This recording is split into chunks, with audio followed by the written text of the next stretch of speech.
Hi, I'm Emma. I'm Lauren. I'm Caitlin. And physics is our business. Hello, today we'll be discussing physics in the real world, specifically with rotational motion. So here we have a tire or a hoop, and its moment of inertia is mr squared. As she rolls it, the static friction causes a torque exactly at 90 degrees and increases its angular momentum. As she rolls the tire off the bench, the gravity causes it to fall to the ground. So today we'll be discussing torque, and in this situation we have a net torque of 0 because the torque is balanced on each side. Torque equals Fr.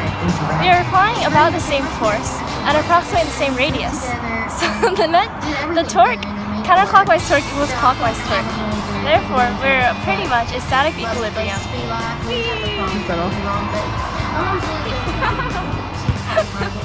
We love physics. She did the sugar coating. Yeah, we do. Next on our deep sea expedition through physics in the real world, we'll be learning about Pressure.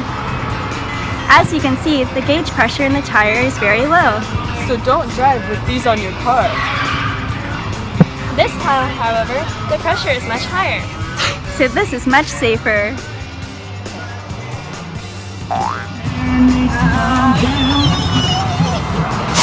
As you can see, there are 2 nodes, one on each side. When I shake the rope, I produce a standing wave. We'd like to say big thanks to Pelicans, our sponsor.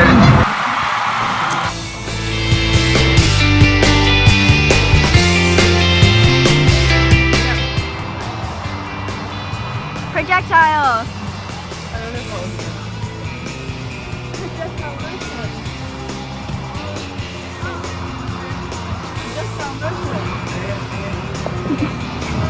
Trout, what is this for? It's a standing wave. Wait, no, that's really bad. Hold on. Maybe we should explain. What should we say? We'd like to say big thanks to